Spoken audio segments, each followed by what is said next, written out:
बाबर आजम की किस्मत ही खराब है। जमीन मिली तो और टीम मिली तो इतना बड़ा ब्रांड पेशावर ज़ल्मी का सारा मुद्दा उस पर डाल दो कि सारा उसकी वजह से हुआ है। और बाबर को खड़े होकर सिर्फ एक बात करनी चाहिए, ये भी मेरा कसूर है। डाटा बहुत ऐसे निकल के ना, ये मेरा एक मुफ्त मशवरा है क्योंकि मुझे एडवर्टाइजिंग के 20 ईयर्स हो चुके हैं, इतना एक्सपीरियंस है, तो मैं आपको बताऊं यही करो। ये भी मेरा ही कसूर है। हाँ, टीम मैनेजमेंट कब की है? मोहम्मद अकरम कब से जुड़े हुए हैं पेशावर ज़ल्मी के साथ? इंजमाम उल हक कितना बड़ा नाम, एक मर्तबा फिर लोगों को बताते हैं कि खाली जो बड़ा प्लेयर होता है वो अपने नाम से अच्छा कोच, अच्छा सेलेक्टर, अच्छा मेंटोर नहीं बन सकता, जरूरी नहीं होता। मुश्ताक अहमद इतना एक्सपीरियंस, लेकिन कसूर किसका? बाबर का। हाँ, बाबर ये नहीं है कि बिल्कुल बेकसूर है, he is the captain after all. उसको स्टैंड लेना चाहिए, ये बाबर को करना होगा। कब तक जो है दूसरे उसको वॉक ओवर करेंगे? ठीक है, नेशनल टीम में तो समझ आती थी, इधर तो यार आप बोलो, ये क्या टीम आपको उन्होंने बना के दी? आप भी उसमें शामिल थे। साइम अयूब एक नाम था, वो अपने आप को जो है वो डेवलप कर रहा था, बट आप देखो कि वो आते इंजरी के बाद, भाई तुम कोई अपना मैच प्रैक्टिस एक और चीज है, मैच की एक फिटनेस है वो और चीज है, straight away into the team. आपने पाकिस्तान के क्रिकेट को मजाक बना रखा है, इतना बड़ा ब्रांड। मुझे इतने सारे लोगों ने कहा मैसेज कर कर कि बासित भाई आप जरूर जो है ना ये इस पे बात कीजिएगा। तो मैं आप लोगों के लिए आज बात करने आया हूं कि आप पाकिस्तान के एक नेशनल हीरो बाबर आजम को, जो भी है आप सौ बातें कर सकते हैं इसके साथ। हाँ ठीक है, वो फैफ फोर वाली उसमें अभी लीग से हो सकता है दूर होगा, और हो सकता है कि वो सही पाथ पे था। पिछले इतने अरसे में सबसे ज्यादा रन बाबर नहीं बना के दिए, कई मैच उसने तने तना जिताए भी। हाँ, जब एलिमिनेटर्स आते हैं तब प्रॉब्लम होती थी, लेकिन क्या खाली बाबर का कसूर है? भाई ये मेंटालिटी ऐसी बन चुकी है। बाकी टीम में क्या कर रहे थे? अगर हम उन दो अहम मैचेस को ले लें, जब ये पीएसएल कंटिन्यू हुआ उस एक ब्रेक के बाद, अनफॉर्चुनेट ब्रेक के बाद, तो क्या होता है, जिसको आप मिस्टर गूगल कहते हैं, अक्ल के सिवा सब कुछ इस्तेमाल करते हैं। मैच अवेयरनेस क्या होती है? मैच अवेयरनेस ये होती है कि आपने जो है मैच के हवाले से अपने आप को लेके चलना होता है। जरूरी तो नहीं है कि आपने हर बॉल को टका के आपने कोशिश करनी है कि आपने उसको जो है हिट आउट करना है। आपने जो है बुनियादी तौर पे अपने जो है टीम के मफाद में खेलना होता है। अगर आपके विकेट्स ऊपर गिर गए, हाँ आप अग्रेसिव इंटेंट रखें, but that doesn't mean that you throw away your wickets like that. ठीक है सी भाई, आपकी तो मौज है, प्लेयर अच्छा है, पोटेंशियल भी है, बट उधर उसे नहीं हो रहा फॉर वट एवर रीजन, तो why would you continue with him? आप ल्यूक वुड को देखें, जिसने परफॉर्म करना होता है तो उसको थोड़ा सा ही टाइम चाहिए होता है, and then they start performing. Alex Hales ने इनको बताया भाई खेलते कैसे हैं। ठीक है, आपने पूरा टूर्नामेंट खेल लिया, पहले तो इस्लामाबाद यूनाइटेड की, अब उन्हें इतना बंदा कुछ कह नहीं सकता बिकॉज उनके ज़्यादातर डिसीजंस ठीक हैं। अब बताएं कि एलेक्स हिल्स ने बताया कि इसको अग्रेसिव और मॉडर्न डे क्रिकेट कहते हैं, जैसे उसने अपने लॉन्ग लेवर इस्तेमाल किए। क्या बात है, it was a treat to watch. एक ही इनिंग्स में उसने दिखाया कि 200 प्लस कैसे आपने स्ट्राइक रेट पर सुकून के साथ खेलना है। वो तो बाद में उसको सिंगल्स ले लेके जो है स्ट्राइक नहीं दी जाती रही, बड़ी स्ट्रेंज बात थी बिकॉज वो जिस फ्लो में खेल रहा था, तो कई गेंदें इस्लामाबाद यूनाइटेड के बाकी बैट्समैन आगे पीछे लगे रहे। ये जो है नहीं तो उसकी 100 उन्होंने मिस करा दी, और 250 स्कोर से ऊपर ही था काम। लेकिन एलेक्स हेल्स क्या बात है, थैंक यू फॉर कमिंग। बहुत कम लोग जानते हैं कि ये एक्चुअली लेस्टर कुक के साथ भी खेलते रहे हैं टेस्ट में भी। हाँ, उन्होंने अपना वो मौका उनको मिला, वो उसको सारा प्रूव नहीं कर पाए। लेस्टर कुक वो सेइंग कि इतने छक्के इन्होंने आज मार लिए हैं, उतना मैंने पूरे करियर में नहीं मारे हैं। It was just on a lighter note, Alastair Cook is a great, not just a captain, but a great batsman as well. One of the great openers किसी भी वर्ल्ड 11 में, स्पेशली इंग्लैंड के 11 में उनका नाम जो है बहुत पहले लिया जाता है। तो वो पाकिस्तान में आके उन्होंने बहुत सारे लोगों के दिल जीते हैं। और मैं भी एलिस्टर कुक से मिला था यूएई में, जब इंग्लैंड जो है वो टूर कर रहा था, और पाकिस्तान का जो होम ग्राउंड था वो यूएई था। वहाँ पे बड़ी अच्छे तरीके से उनसे मुलाकात हुई, बात हुई थी। Fantastic player he has been, और बड़े अच्छे उनका एक तबीयत है।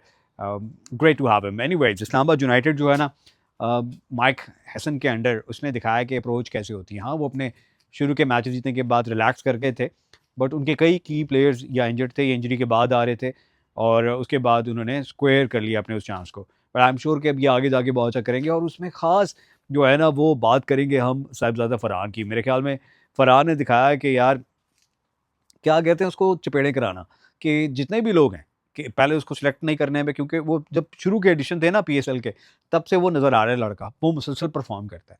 लेकिन अगर आप उसको ओपन ही नहीं कराएंगे और मुश्किल टूर पे सिर्फ जाके दे देंगे कि हाँ भाई ये तो इधर नहीं बॉल खेल सकता, हाँ ठीक है वीक है उस पर, हो सकता है आगे भी ना उससे परफॉर्मेंस हो जा आगे पाकिस्तान की, बट उसको अपने नंबर पे तो खिलाओ और कंसिस्टेंट तो खिलाओ। जिस तरह 10 से 15-20 मैचेस आप मौका देते हैं सबको, इसको भी तो मौका दो ना।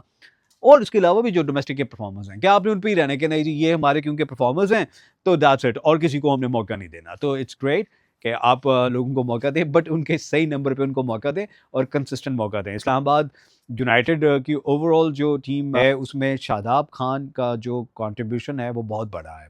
अच्छा, बहुत सारे लोग सोचते हैं कि यार शादाब पीएसएल में तो शेन वॉर्न बन जाते हैं और बैटिंग में स्टीव स्मिथ वाली कभी उनमें आ जाती है चीज़, तो ये है क्या चक्कर? तो चक्कर अस्त ये है कि शायद उनको उधर कॉन्फिडेंस और मिलता है, ऑब्वियसली ये अपनी ग्राउंड्स हैं वो हैं। कहना मैं ये चाह रहा हूँ कि शादाब खान अगर शेन वॉर्न और स्टीव स्मिथ नहीं है, यानी उनका मिक्सचर नहीं है, तो वो इतना बुरा भी नहीं जितना बहुत सारे लोग उससे चिढ़ चुके हैं कि नहीं जी वो ऐसा है। हाँ ठीक है, उसकी गलती ये थी कि उसकी जब फॉर्म नहीं थी और फिटनेस नहीं थी तो वो मुसलसल खेल रहा था, और वो डिफरेंट फॉर्मेट्स हैं। 50 ओवर्स का एक डिफरेंट फॉर्मेट है, और आप गलती ये कर रहे थे कि आप स्पेशलिस्ट स्पिनर नहीं खिला रहे थे और उसको एज अ स्पेशलिस्ट स्पिनर खिला रहे थे।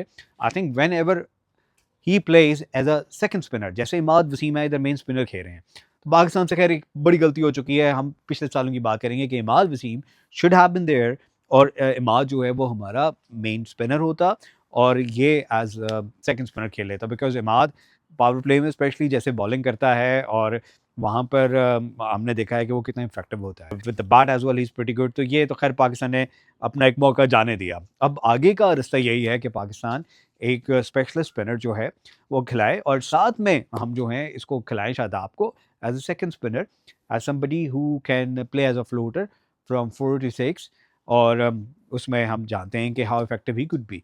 लाहौर कलंदर्स को एक बहुत बड़ा एडवांटेज था, मैच विनर था राशिद खान में, वो नहीं थे तो बड़ी मुश्किल हो रही थी। फिर सिकंदर रजा ने आकर संभाल लिया, और सिकंदर रजा जो है ना, वो टीम तो इतनी बड़ी नहीं है जिम्बाब्वे की, बट प्लेयर बहुत बड़े हैं, बहुत ज़्यादा फाइटिंग स्पिरिट है उनमें। तो देखो प्रेशर हर बंदा नहीं लेता, कुछ प्लेयर्स जो होते हैं स्टार्ट्स उनके कुछ और दिखा रहे होते हैं, लेकिन जब की सिचुएशंस होती हैं तो उसमें फंस जाते हैं। अब लाहौर को ये डिसएडवांटेज होगा कि सिकंदर रजा उनके पास आगे वाली गेम्स में अवेलेबल नहीं होंगे इस सीज़न में, तो मुझे लगता है कि लाहौर के चांसेस कम होते चले जाएंगे। लाहौर को संभाला दिया हुआ है फ़खर जमान ने भी, फ़खर जमान बहुत अच्छा खेले हैं, और फ़खर जमान की अच्छी बात यही है कि अगर उनको मौका मिल जाए तो वो छोड़ते नहीं। उनकी फिटनेस अलबत्ता एक बहुत बड़ा कंसर्न है कि हमने देखा कि उनकी जो फिटनेस है वो उसके लेवल्स शायद वो नहीं है, शायद वो इंजरी के बाद से वो बात नहीं रही है, और जो उनके बारे में कहा गया था वो नज़र आ रहा है। Anyways class is there, he is proven के what an impactful player he is. Salman Mirza की खास तौर पे इधर बात करना होगी। सलमान मिर्ज़ा को मौका मिला एंड ही प्रूव के वो कितना अच्छा बॉलर भी है और पाकिस्तान में कितना टैलेंट है, और उनको मुनासिब सिर्फ मौके मिलने चाहिए आई थिंक आगे जाके, क्योंकि 2 टीम्स को इजाफे की बात की जा रही है। तो जब ऐसे होगा तो फिर हम देखेंगे कि पीएसएल से एक्चुअली हमें पाकिस्तान क्रिकेट को फ़ायदा दिखता हुआ नज़र आएगा, कि वहाँ पर से प्लेयर जो आएंगे ग्रूम होकर और इन सबको मौका मिलेगा, ज़्यादा लोगों को मौका मिलेगा। That's when it's going to be really beneficial. अगर हम बात करें कराची किंग्स की, तो हमें ख़ास तौर पे बात करनी होगी डेविड वार्नर की। डेविड वार्नर जो हैं, डेविड वार्नर की कमाल बात यही है कि वो आए हैं, जिस तरह से वो जुटे हुए हैं सबके साथ, कभी वो गोल स्कोर्स का पूछ रहे हैं, कभी वो कुछ कहते हैं। तो इतना बड़ा प्लेयर और उसके आने की एक जो उसने 4 चाँद लगा दिए हैं, और कराची को क्रेडिट जाता है, जैसे जेम्स विंस भी खेला है। इस टीम ने बहुत ज़्यादा कंट्रीब्यूशन दिया है पीएसएल में अपना, बहुत बड़ा रोल है, बहुत स्टार स्टडी टीम है, और ये डिज़र्व करते हैं कि ये बहुत अच्छी जो है इसमें परफॉर्मेंसेस दें। आगे पीएसएल बहुत ज़बरदस्त होने जा रहा है, अभी सही रंग जमने लगा है, और उसमें हम इन सब टीम्स को देखेंगे आपस में मुकाबला करते हुए। आप लोगों ने यही करना है, अगर अभी तक आप लोगों ने बुकिंग नहीं की हुई है तो ज़रूर बुकिंग कर लीजिएगा, क्योंकि ये मैचेस बहुत शानदार होने जा रहे हैं।